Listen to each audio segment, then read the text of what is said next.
Hey guys, welcome to the Black and White Podcast. I'm Joe Klemczewski, and we are going to continue crashing into some of the nuances of life. And I've got a phenomenal guest. A lot of people in my local community are going to be thrilled that I have you, Patrick Preston, on board because you're a community legend. You're an icon in Southern Indiana. But Come on. you're coming at us right now from Mississippi. So Mississippi, yes. we're going to have some things to talk about. If you don't mind, let me just ask you a little bit about your heritage. I'm taking the beginning of this particular podcast project to speak to a lot of my Black friends about what it's like right now during the racial tensions we're experiencing, but also kind of their background, some things that we've just never talked about. So I've had one friend that I didn't realize was from Jamaica. A couple other people had connections to Ghana and Kenya. Do you know, going back as far as you can into your heritage? It's kind of funny you mentioned. I was doing some research earlier today, just in reference to my grandparents and their grandparents. And while there's not like a lot of like physical information or documentation, there's quite a bit of heritage that revolves around a lot of things that we know of in our history books, whether it's slavery or being the help to someone's house, just different things, civil rights leaders. My grandfather actually was I'm trying to make sure I say it right. So the NAACP, the Lamar County NAACP president for many years, even around the time where Dr. King was doing the march in Selma, and he dealt with a lot of persecution.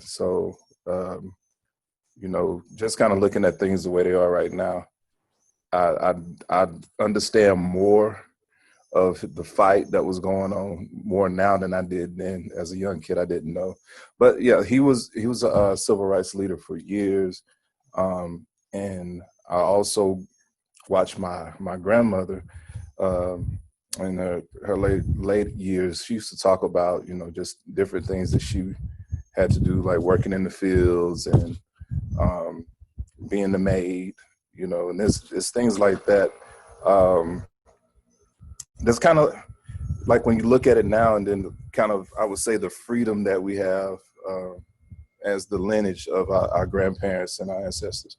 Sometimes we take it for granted. And the other piece is that we also don't pay attention that it wasn't that long ago. You know what I mean? Mm-hmm. A lot of, the segregation and things like that. It wasn't that long ago. So I'm very proud. My grandfather, actually, we were supposed to go, I'm in Mississippi right now. Mm-hmm. And so I don't know who we kind of established that, but I'm in Mississippi right now, just kind of hanging out with my mom and some other family members. We were actually going to go to the state capitol and go to the Civil Rights Museum, but it was actually closed this week. They don't open back till next week. But my grandfather has information in the Civil Rights Museum and things that he done. Just kind of over the course of his life, and that impacted Mississippi at large. So really, I would say my grandparents. I could talk about further back, but they were what I witnessed, just kind of in the scope of civil rights. Yeah, and one of the phrases you just used there, Patrick, was, things that you just weren't aware of, things that your grandparents taught you or that you learned about. And I'm really interested in that because I know we have made phenomenal progress. You could argue successfully that we've never been less racist than we are now as a culture. But as you said, slavery, civil rights, all that wasn't that long ago. And we definitely have a long way to go. And that's exactly why I want to have these conversations. So I think somebody in your age category, just a little bit younger than me, I think you probably were, from your parents and grandparents, sheltered as much as possible. Some of my guests have talked about that my parents didn't want me to go through what they had to go through. And every generation, we all want to do that with our kids. We all want to give them better opportunities and so forth. So I'm interested to hear what your particular childhood was like in Mississippi, then moving up to Southern Indiana, that whole generational gap, as well as several states away from the South to the Midwest.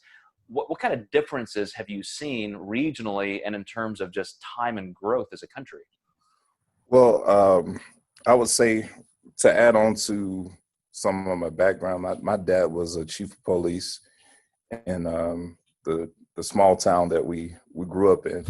And so I look at a lot of things, of course, the climate of, talking about police reform and all that. I look at it in a certain way, probably not the same way everybody looks at it. It's one side or the other side, but I look at it in terms of just, I would say even case by case. But my background, just kind of here in Mississippi, I would say, and most people would think that, what you see on TV about Mississippi, as it relates to racism, and it's there. I think if I could compare and contrast some things, just kind of in reference to maybe the South and the Midwest, it's a little more blunt here.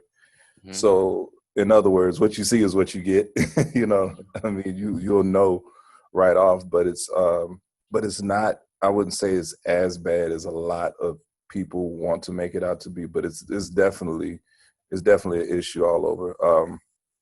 I would say growing up, I was actually, of course, like I said, I was in a small town called Summerall, Mississippi, and people used to joke because they would call it Somewhere, Mississippi, because it's so small. It's like, where is it at?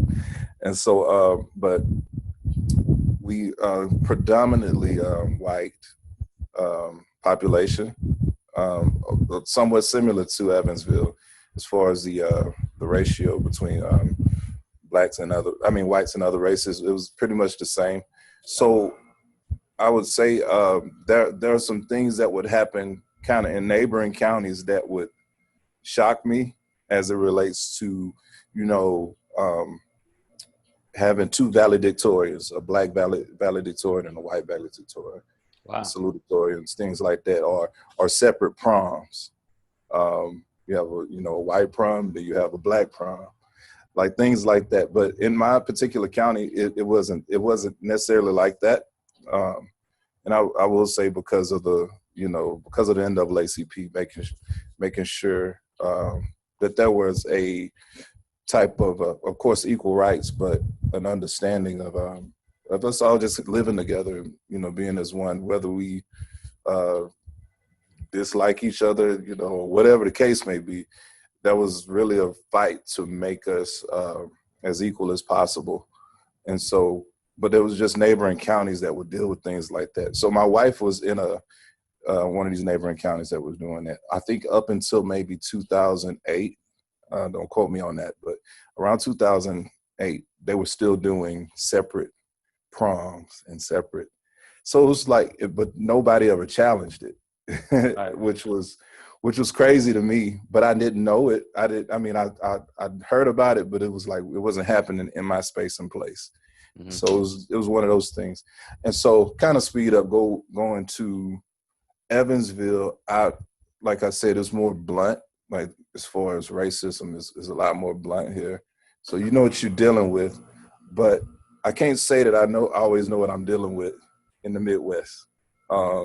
Whether it's I don't know, going into a restaurant and you see people, and it takes, I'm just going to be honest, it takes me walking in with a Joe Klemczewski for them to open up instead of bracing themselves. You know what I mean? Mm-hmm. So it's like things like that I've definitely noticed as a difference as it relates to just kind of the racial climate between the two areas.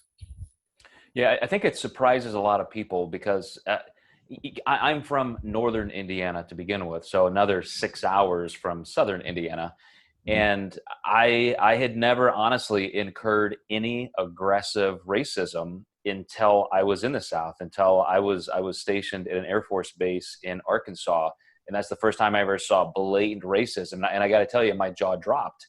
I was from a community where I don't even know if we had any black people in our community. I remember the very first black student we had was a transfer student from the Caribbean islands. It was actually Rick Fox, who went on to play basketball for the Boston Celtics and the Wow. LA Lakers.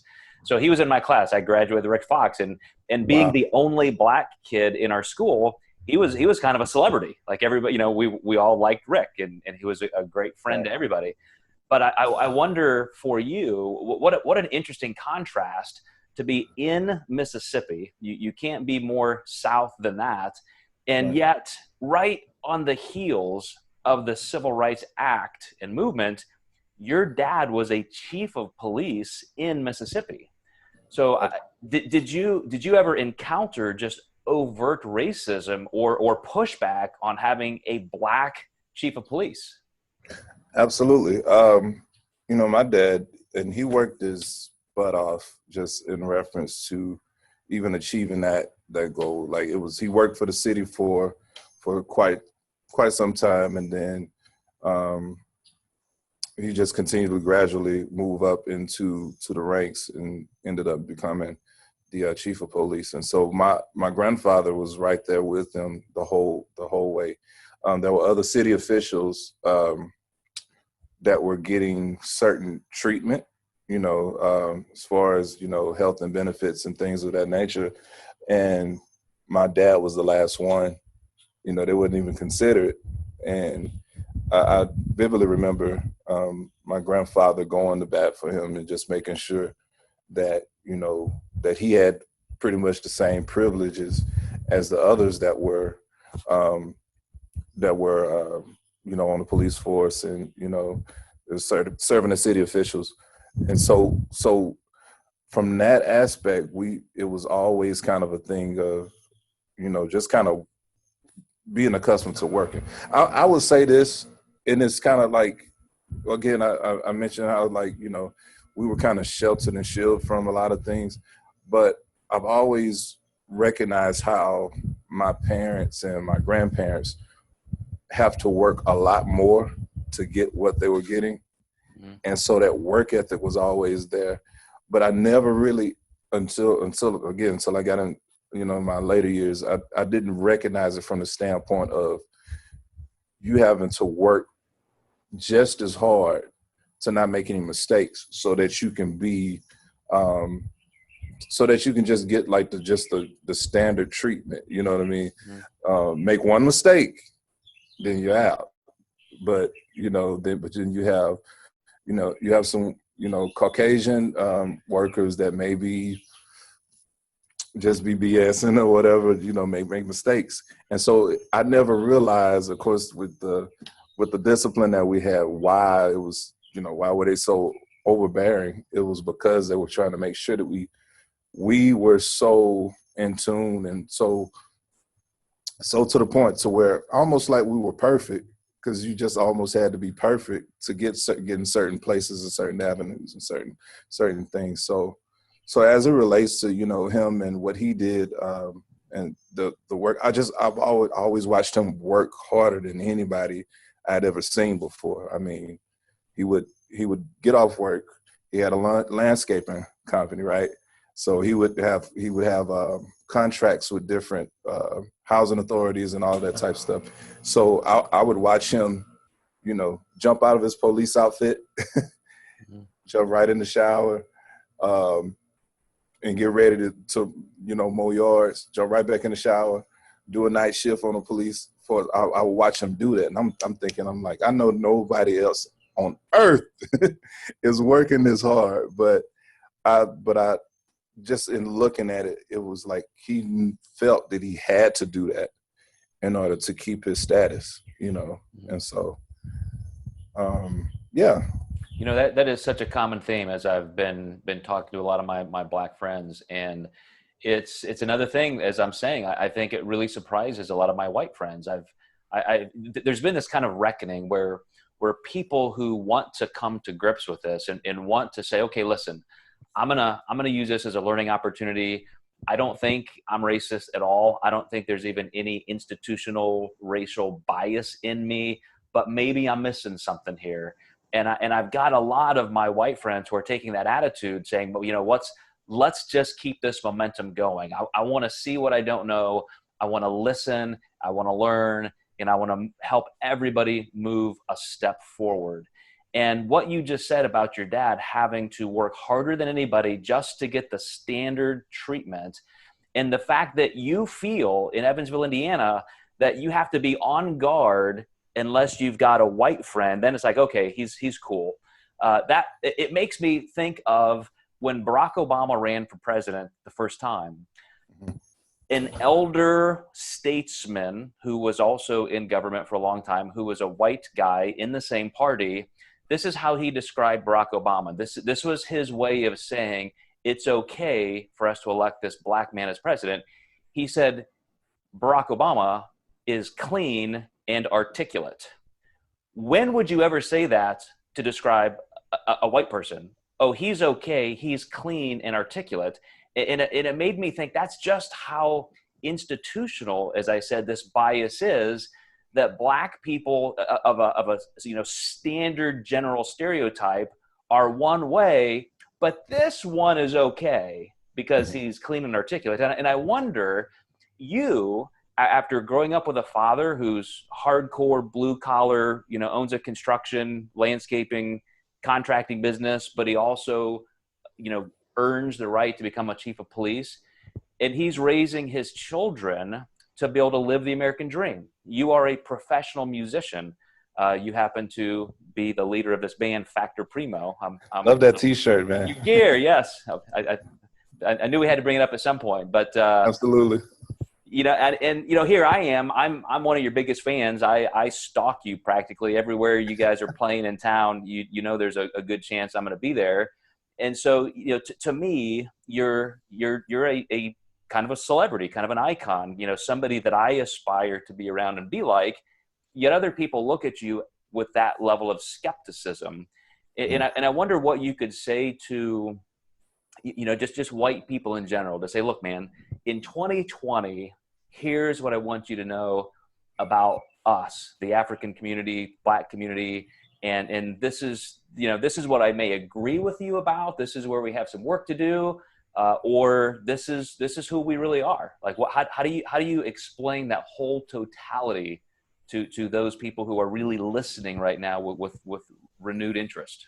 Yeah, well, it was like a ton of things going through my mind as you was asking that question. One thing I would say, I believe that we all want the same thing as it relates to the life, whatever we call the American dream.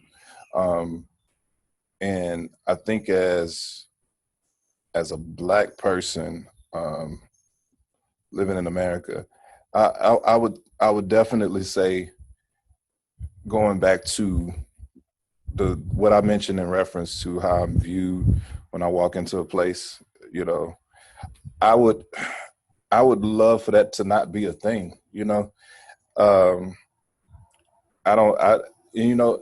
I hate to say it, but I don't know if it would ever stop being a thing when I walk into a restaurant, watching people clench their purses and things like that. I've honestly gotten so accustomed to it that in my mind, I just shift, and whatever I'm in that restaurant for, that's what I'm there for, Not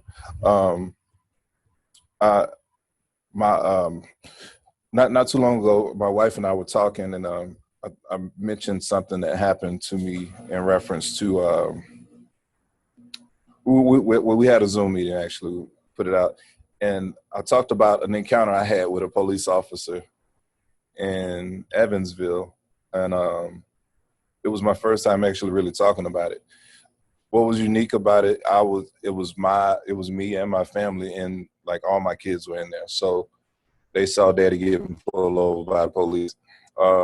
Happened about 3 or 4 years ago. But the thing about it was, once they pulled me over, basically there was construction work going on, and I didn't see that there was a no turn signal where there usually is. I took a left, and by the time I took the left. I saw the turning signal. I was like, oh my God. Saw the police officers come behind me. It was two of them. They pulled us over, so we kind of pulled to the side. And when they came up, the one that was on the passenger side came up to our vehicle on the passenger side and was clenching his gun, like was clenching his gun. And so the other officer came up to the door, and I knew I was in the wrong, so I went on ahead, had my card ready, all my registration, all that stuff, and he was like, "Well, where are you going?" I was like, I said, "I'm just picking up my kids and my wife from work. Our other vehicle is in the shop." I said, "Well, you gotta one of your kids are in the they're not in the right car seat." And I'm like, "Say yes, sir. I understand that, and I apologize. It's in the other vehicle." "Well, you don't have to get hostile. You don't have to." Like, saying to myself, "What the hell?" And so like. I immediately looked at my wife, and then I looked in the back seat at my oldest daughter. At the time, she was around about maybe 13 or 14. So she knew what the other two really, they were just kind of looking at, police, because they knew that their grandfather was a police officer. So it was kind of, that was as much of an experience as they've had until that point. And so, he took my license, went and checked it out, came back. He said, well, we're just going to give you a, citation or whatever, but, so just make sure, that you go ahead and get that taken care of. I was like, "Okay, thank you." You say, "Okay, now we just we just want to keep a calm environment." And my wife ended up saying something, and I was like, "Babe, don't say nothing." I already know what this is. It's like, I know what this is. And so that's an experience. I can't say every person has experienced something like that, but I will say a good majority of the African-American people have experienced some sort of prying from police officers to make you feel uncomfortable. When we already feel uncomfortable, you pulling us over, we're already going to feel uncomfortable. We are well aware of what's going on in the world today. So immediately we're going to feel uncomfortable.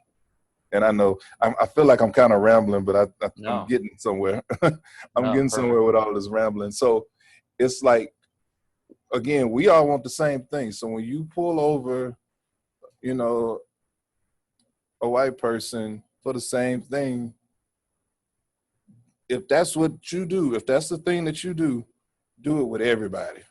Like if you prying to try to figure out if they high or whatever the case may be, like if that's your method, do it with everybody. But if it's not, please stop. Like just stop doing that type of stuff, because you don't make it any better. You don't make it, it doesn't make our community, the African American community, we don't feel safe. Just put it out there. We don't feel safe when it comes to things like that. Mm-hmm. And so from that aspect, and it kind of translates again into walking into a place in a space. And, we've been talking about, of course, the George Floyd situation, a big black guy. I haven't always been this size. I've been trying to get you to help me with my size, man. I'm 6'2", and I got a little more weight than I want to have, We'll work on that. Right. But I'm serious. I don't like walking in places where people are, I can tell they're afraid, or they have to have a racial conversation about something, or let's talk about LeBron James. No, man, don't, be who you are. Like that's, and that's, I'm not speaking for all black people, but I'm speaking for myself, and I'm sure that a lot will agree. We want the same thing. We don't want to be treated any differently. We just want to be treated with respect wherever we are. So, I just read a post where a woman, I think this was circulated widely, but she was probably around 40 years old, and said, "I've had my own experiences with the police force in the past. As a white woman, I've been pulled over a few times, and it's always, yes, ma'am, have a good day, ma'am. Just wanted to, let you know you're speeding, ma'am. Here's a warning, ma'am." and then she adopts a little black boy. And she said they moved in, you know, when he moved in, within 4 hours of him playing in the front yard, 3 squad cars pulled up with guns drawn. I think he was maybe like 12 years old, because neighbors had called and there was a person in the neighborhood who wasn't supposed to be there. Right. And then she had been pulled over subsequently, or after that. And sometimes the police thought, you know, later on when her son was driving, that she was being kidnapped or carjacked or something like that. And so the same thing, when he gets pulled over, it's always with a hand on the gun, you know, approaching the car as if there's going to be a shootout. And you know, that's just part of that white privilege that people don't understand. There's been this power dichotomy that a lot of my white friends who say, look, I don't have privilege. You know, I grew up poor as shit. You know, right. I got no privilege, and they don't understand that just the way you're treated in society because of the color of your skin is so different. And, you know, I don't know if we can solve this because it's so ingrained, but I do think this. I think the more conversations we have, the more incidents that we have to get through that are sometimes very tragic. If we can keep that conversation going, an entire new generation of people see that. You know, I was lucky that I was raised by a mother who was adamantly not racist. She was part of that 1970s, you know, kind of coming out of the 60s culture, you know, the first hippies. And, you know, she absolutely taught us kids that's not how you behave. You know, everybody's the same. And now you see my children growing up with that same kind of thought principle in our household, but they're still seeing the opposite on TV. They're seeing the George Floyd, the Rayshard Brooks. And so they've got this extra level of angst where they're not just, okay, that's cool, I'm glad I'm being taught right from wrong. They're being taught almost by reflex to be activists. You know, right. When I took my 2 youngest kids to the Black Lives Matter march here in Evansville, I mean, they were intense, Patrick. I've never seen my son's eyes like this. He was fierce, and I mean, listening to the speakers, the local, you know, younger Black people getting up there very spontaneously and speaking, I couldn't get him away. I mean, he didn't want to leave. And I'm like, yes. Like there's some good coming out of this, because an entire generation of people are seeing that it's not okay just to not be racist. We have to be anti-racist. We have to do something proactively to help all of society move forward. Absolutely. And I think as you was talking, I was thinking about a lady in Evansville who I really respect. She comes from the church community, and she was talking about just kind of in politics where we are kind of we've been in a space and place of like the recoil, because you were talking about, you mentioned in reference to, you know, white people that may have been poor. You know, and I don't consider myself a politician by any means, but before there was, you know, Trump was in office, we heard more about the socioeconomical things. We you know, there was a gap between the rich and the poor, and how people lived, and we were there. And it's almost like there's this recoiling that happened once Trump came into office, and now we're at this place where it's like enough is enough. Now we're able to pull that cable back out, but with a different perspective, is what you're saying. People are they're asking questions now. I'm having more conversations with a lot of friends, white friends of mine, again, and I will say this. I know I don't want anybody to think that I dislike Evansville, because I have met some amazing people in Evansville, and that we're still friends now.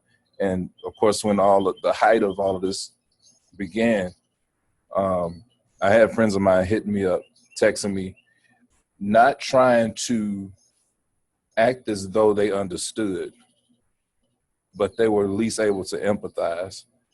You know, not that they came from my background, because they know that, but they were able to have the conversation and, you know, realize, I guess, the things that have been going on for years, that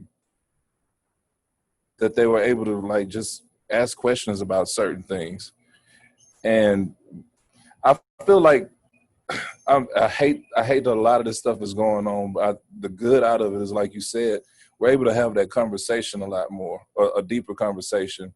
Whereas I've talked to quite a few people about some of the same issues that I've had, just walking in restaurants or whatever. But I've had those conversations in the past couple of months, but I've been dealing with this all my life. You see what I'm saying?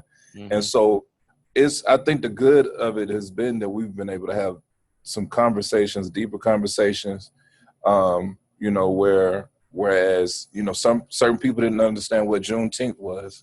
I was posting about Juneteenth for the past few years, and every year I would have somebody from Evansville message me and say, what is that? I don't understand. What are you talking about? Or, like, I don't get it. And so that was an opportunity to open up the conversation about some things that are going on that you may not know about. And, you know, because we get sometimes African-American have less opportunity or are not able to get the things or get the information at the same time. Just like in Juneteenth, it was celebration of that, you know, the South, that we actually are free, you know, but some didn't know that they were free, you know, the emancipation, all of that stuff. It already happened, but they still went. Yeah, they went on living like, you know, like slaves. And so that same type of mentality is still very, very true here in 2020, whereas there may be certain type of money that's out there for people of color, but we have to go through hoops to get it sometimes, or, you know, we don't have, you know, it's a lot of different things that our community don't have access to immediately, like, you know, like Caucasian people do. So, yeah, you know, I'll stop right there. From a social science perspective, one of the things that I would want people to know is that things like this don't change overnight, but the change can accelerate rapidly if everybody's pushing in the same direction. I think about, you know, there's kind of every few years there's a new civil rights push. You know, of course there was the Civil Rights Act of 1964. There's also women's suffrage in the 1920s. Women didn't have the right to vote. Women weren't seen as true whole citizens. And then we flash forward to marriage equality and sexual equality. And it's just like every time one group faces this intense backlash, there's a fight with culture. Everybody is fighting. It's in the news. It's a hot topic. And then the dust settles and progress is always made. And not everybody's on board, but what you are describing about the Trump era bringing it all to light, where some of this overt racism was kind of hidden and you just didn't know what was there. Now you've got people, this woman who was at a Black Lives Matter you know, rally, or she was kind of in a counter protest wearing her Make America Great Again hat, literally screaming at the top of her lungs, "I hate you people. I'm teaching my grandchildren to hate you people." She was like, you know, holding up a pro KKK sign. And that is such a rare entity now. I mean, they exist. Don't get me wrong. I know they're there. You know they're there. Yeah. But you know, it's like that person wouldn't even have a platform to scream that without the Trump era. And so it kind of brings this out into culture to be addressed.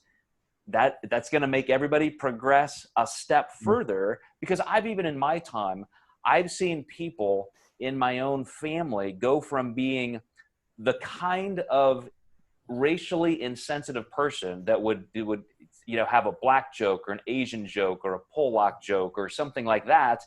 And then 20 years later, they would never do that because, you know, well, okay, I learned something. I get it. That's not the right thing to do. I've seen other people go from being overtly racist to at least publicly saying, yeah, okay, I get it. Like I'm like, everybody's equal, they still struggle. They still have this recoiling bias inside them, but there's still a shift and a change. And I think, what we should expect is everybody has to keep doing this work. Everybody has to keep having these conversations, realizing we're just bringing the numbers down. Maybe 100 years from now, 500 years from now, like maybe your hope will be true, where everybody's just treated equally, at least on the basis of their race, religion, sex, and all of those outward social signals. Absolutely. Could I ask you a question? Yes, sir. Okay. All right. So I've been out of town since Monday, but I have been looking on social media, and I know there's some things that's going on. It's pretty heated with the councilmen and all. Some things that you can tell that there's a divide. You can tell that there's a divide, and there was some type of something that was passed as it relates to acknowledging that racism is. I know I'm jacking it up but I did see it. It's a. Oh man, I wish I should have prepared better for this, but it was, I forget what the statement was, but they basically said that, it was something that deals with your health. Like racism is, we agree that it's something that's not good for your mental health. Right. Do you know what I'm talking about? Yeah. Well, exactly? They're looking to just acknowledge that it is there are stresses that the things that you're describing, the extra awareness you have to have, the extra things that you have to teach your kids, that adds a certain level of anxiety and stress that not everybody has to deal with. And so the way this works in what you're talking about in our local politics, and I really do think this is more about political points between parties right now, but the city council president is an African American man, and ironically, the Democrats have kind of a large majority in the city council, and he was saying that the couple of Republicans who did not want to agree with this position, he called them Dixiecrats, which would be kind of a slang for a racist Republican. Okay.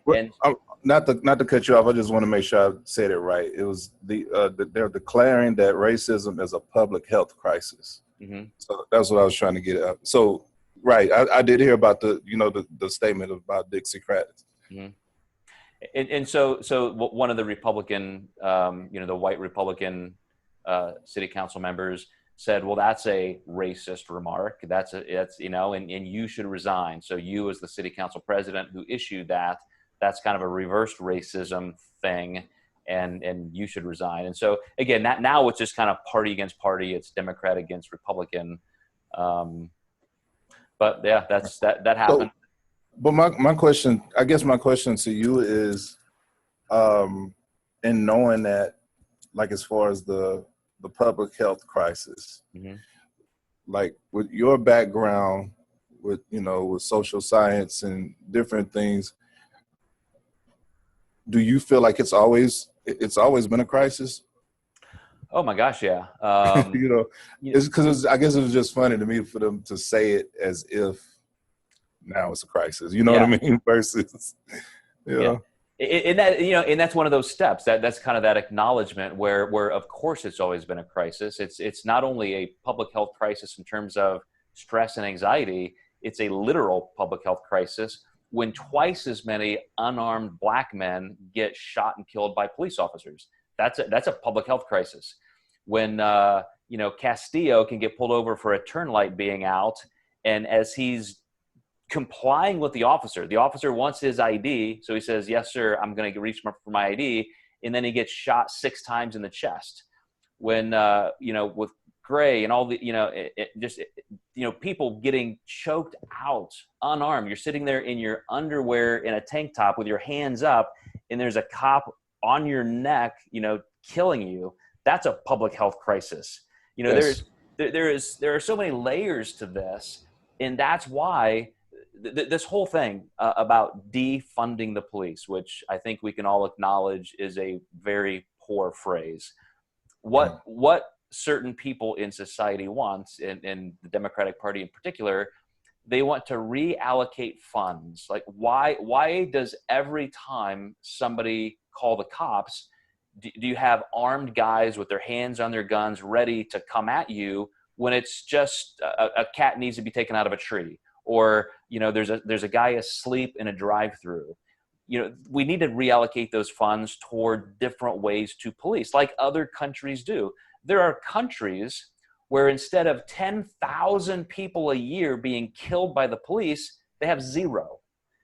Because yes, they still have a police force. Not every cop needs a gun. You don't have to send a SWAT team to every phone call response, but there are just different layers and levels appropriate with policing. It's not a military force just to go out there and respond to violence with violence.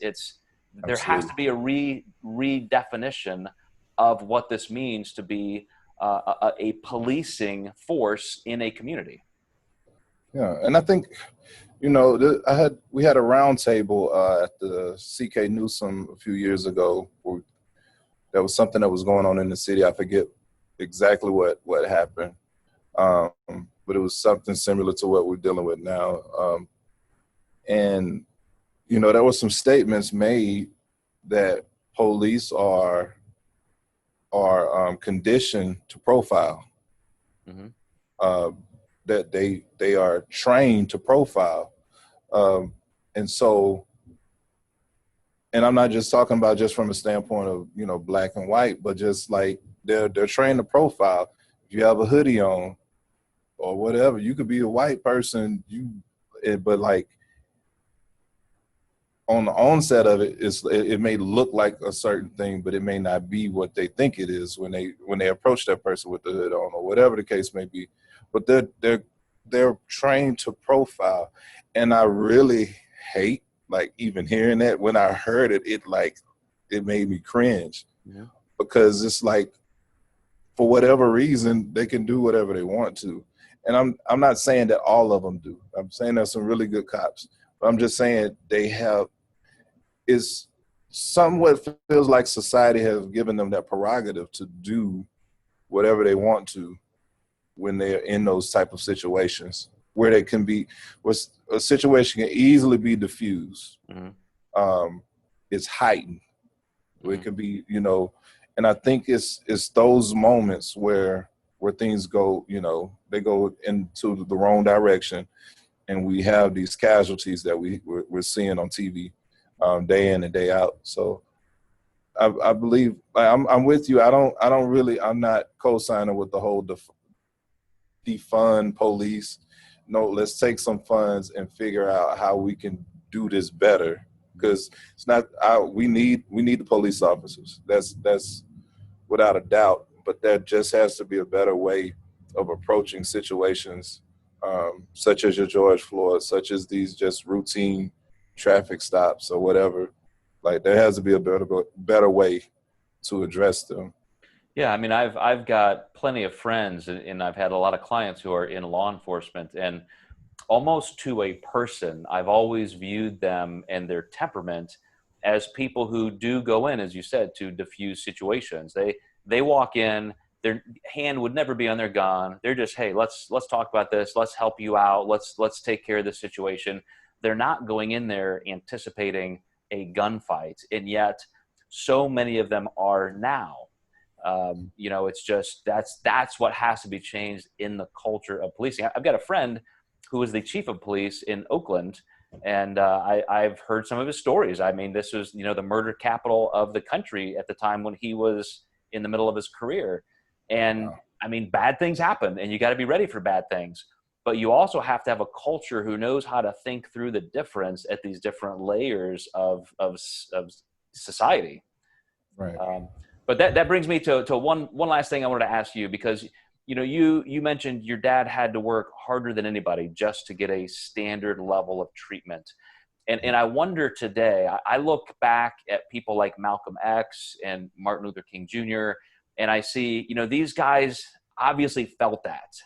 because they would show up to rallies and to speaking engagements in a suit and a tie. And they realize, you know, I have to look a certain way.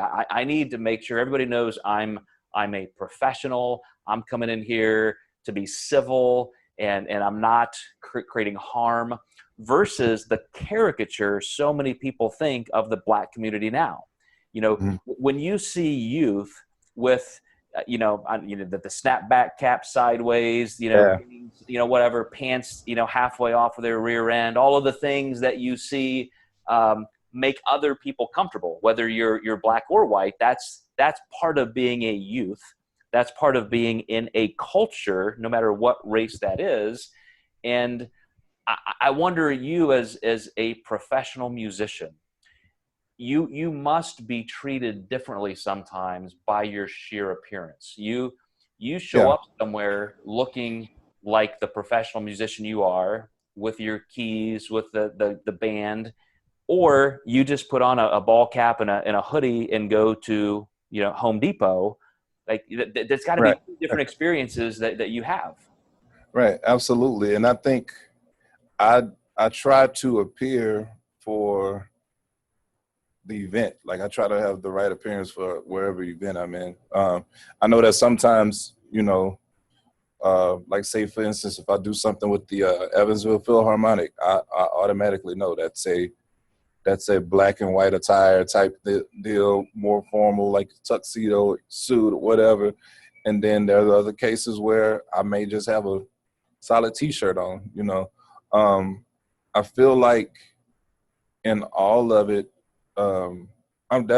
that's a really good point, because I think sometimes people will take that to mean if I have my cap on backwards, if I dress a certain way, it's just me being who I am, But I think as a musician, you just have to understand the place and spaces that you're in.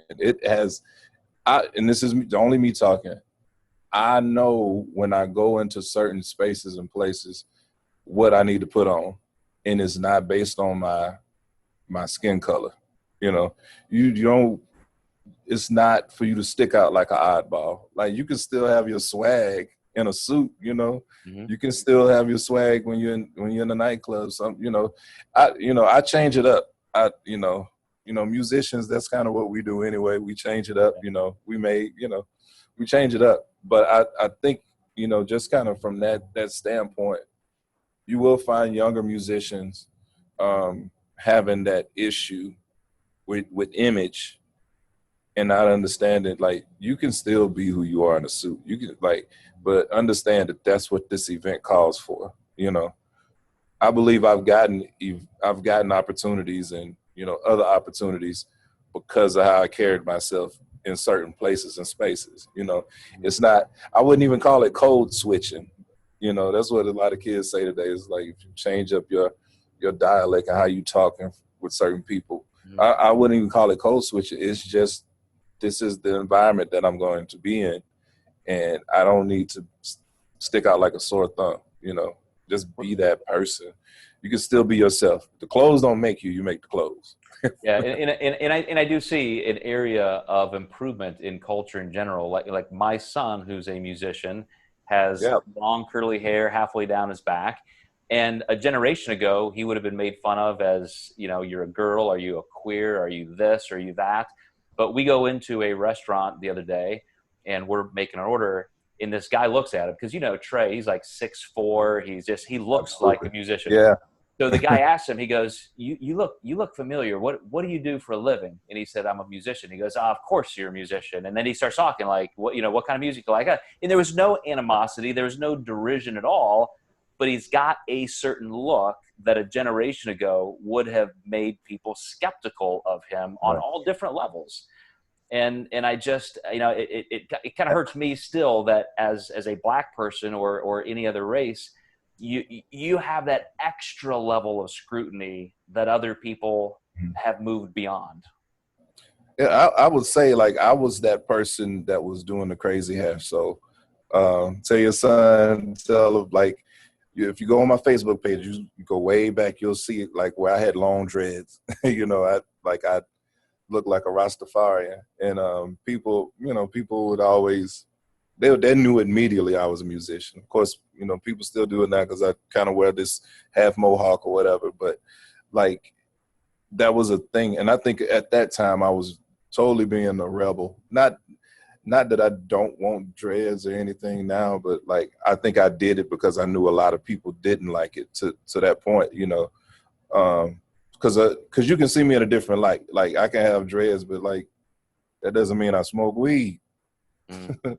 I've never smoked weed before in my life. So it's like, so those type things, those, I guess, stereotypes can be busted and like destroyed if we just be who we are. Like, it's still cool, man. You could be who you are wherever you are, man. All right. Well, what a great place to end right there, man. And when do you come back to Evansville? I wanna make sure we get a concert here one of these days. Oh man, well, I'll be back next week. Like I said, I was just down. Of course, I have no family in Evansville. It's only my wife and kids. So the relationships I have in Evansville are near and dear to me. And but we come, like, during the summer, we come to Mississippi, drop the kids off for a little while. They stay down and have a good time with their cousins and uncles and aunts and whatnot. And so we came back this week just I wanted to help my mom just kind of sort out some things. Of course, my father passed away not too long ago. And so just trying to get some things sorted out. We'll be heading back next week. So I'll be back around Monday or Tuesday. We can figure something out. I'm definitely a little skeptical about gigging right now. Yeah. With COVID and whatnot, but I'm looking forward to the opportunity too. We're working on some new music as well. And so it'll be coming out pretty soon. Good stuff. Well, we will have all of your information in the show notes for people, but Patrick Preston of Factor Primo, I'm just couldn't be more proud that you came on the show to discuss this with me, and look forward to seeing you again soon. Hey, thank you so much, man. All right, man, you take care, and we will see you guys all next time in the Black and White podcast.